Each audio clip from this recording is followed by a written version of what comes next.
ओम शांति। आज का वरदान, खुशियों के खजाने से संपन्न बन, दुखी आत्माओं को खुशी का दान देने वाले पुण्य आत्मा भव। खुशियों के खजाने से संपन्न बन, दुखी आत्माओं को खुशी का दान देने वाले पुण्य आत्मा भव। बाबा ने आज हमें पुण्य आत्मा बनने का वरदान दिया है और आज के वरदान में बाबा ने हमारे लिए क्या कहा जानते हैं। बाबा ने कहा, इस समय दुनिया में हर समय का दुख है। इस समय दुनिया में हर समय का दुख है और आपके पास हर समय की खुशी है। तो दुखी आत्माओं को खुशी देना ये सबसे बड़े से बड़ा पुण्य है।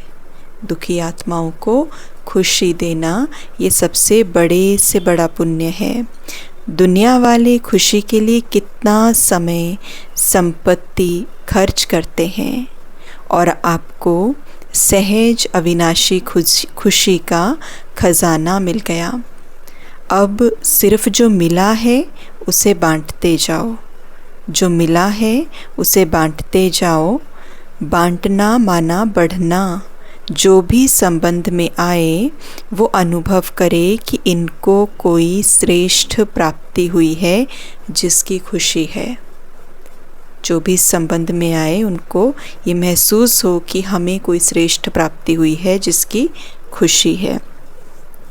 अगेन बाबा ने जो वरदान दिया, अगर ऊपर से हम पढ़ें तो ऐसा मालूम होता है कि बाबा ये कहना चाह रहे हैं कि दुनिया में बहुत दुख है, तुम बच्चों को सबको खुशी देनी है, तो जो ज्ञान तुमको मिला है तुम उसको बांटते जाओ। बांटना माना बढ़ना बढ़ाना।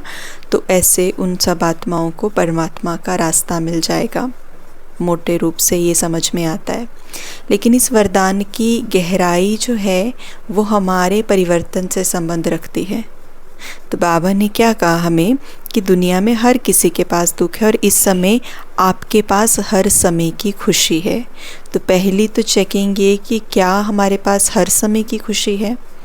हमें ज्ञान मिल गया, परमात्मा का परिचय मिल गया, हमें सारी नॉलेज समझ में आ गई। आत्मा, परमात्मा, ड्रामा, कार्मिक फिलॉसफी, मेरे साथ ऐसा क्यों हो रहा है, वी नो एवरीथिंग, सब कुछ बता दिया बाबा ने। बाबा ने कहा मैं खाली हो गया, है ना, सारी चीज़ें बता दी। अब ये सारा ज्ञान मुझे तो पता है, लीव देम, उनको थोड़ी देर के लिए छोड़ दे जिनको नहीं पता। लेकिन I know the every bit of knowledge, मुझे सब कुछ पता लग गया। लेकिन मुझे पता लगने के बाद क्या मैं खुश हूँ अभी? तो ये सबसे पहले तो अपनी चेकिंग है। क्योंकि क्या होता है कि हम अगर खुश नहीं होंगे, बाबा ने क्या कहा है आगे, बाबा ने कहा जो मिला है उसको बांटते जाओ।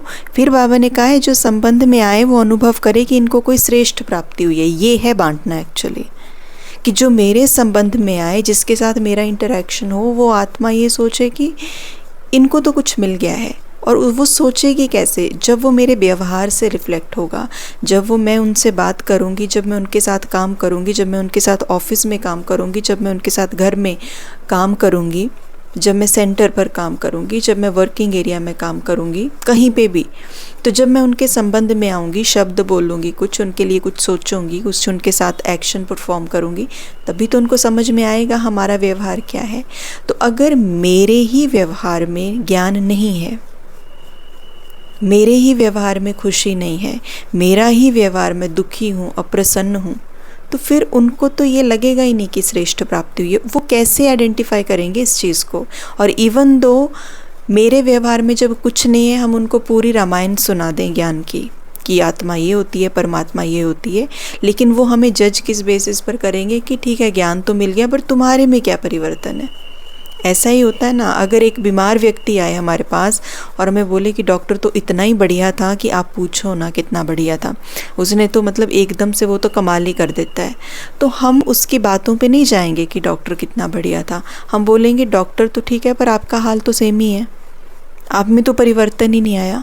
तो ज्ञान क्या है, इसका आईना हम हैं लोगों के लिए।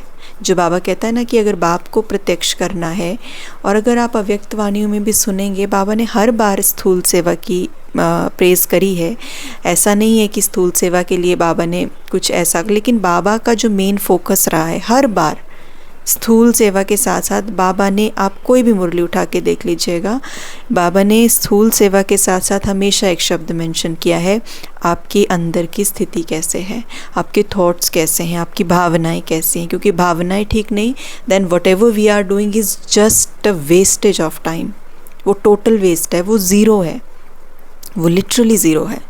तो इसीलिए जो ये ज्ञान को बांटने की बात बाबा ने कही है कि दुखी आत्माओं को सुखी बनाओ, कैसे बनाएं, ज्ञान को बांटो। तो हमें लगता है ज्ञान को बांटना मतलब सुनाना उनको, लेकिन सुनाने से ज़्यादा क्या इम्पॉर्टेंट है कि वो सारा ज्ञान हमारे व्यवहार से रिफ़्लेक्ट हो, हमारी चलन से रिफ़्लेक्ट हो, हमारे चेहरे से उनको समझ में आए, हमारे बोलने के तरीके से उनको समझ में आए कि हम बात कैसे करते हैं, हम कैसे रहते हैं। तो ये बहुत ज़रूरी है। इसीलिए वो ये अनुभव कर पाएंगे कि ज्ञान कैसे डिफरेंस क्रिएट करता है हमारे जीवन में, जब वो प्रैक्टिकली देखेंगे। तो ये सबसे बड़ा एक टूल है आत्माओं को परमात्म ज्ञान की तरफ आकर्षित करने का। स्लोगन आज बाबा ने दिया है, अनुभवी आत्मा कभी भी किसी बात से धोखा नहीं खा सकती, वो सदा विजयी रहती है। अनुभवी आत्मा कभी भी किसी बात से धोखा नहीं खा सकती, वो सदा विजयी रहती है। तो अनुभव जो है वो बहुत ज़रूरी है। इसलिए जैसे हम कहते हैं कि कभी हमें कोई अनुभव हो जाता है, जैसे आग का अनुभव है कि सेक लगता है, क्योंकि लगा है पहले, है ना, अनुभव किया है, तो उसके पास नहीं जाएंगे, आग के पास नहीं जाएंगे, हाथ जल जाएगा। उसी तरीके से अगर हम ज्ञान की हर एक पॉइंट को इम्प्लीमेंट करने की कोशिश करते हैं डे टू डे लाइफ में, बाबा के ज्ञान को अगर हम प्रैक्टिकली करते हैं, तो हर एक चीज़ का अनुभव मिलता है कि वो हमें कैसे हेल्प कर रही है। और जब हमें अनुभव मिल जाता है तो धोखा नहीं मिलता, धोखा नहीं खाते, क्योंकि अब हमारे पास we do have that experience. तो इसीलिए अनुभव जो है वो बहुत ज़रूरी है। ओम शांति।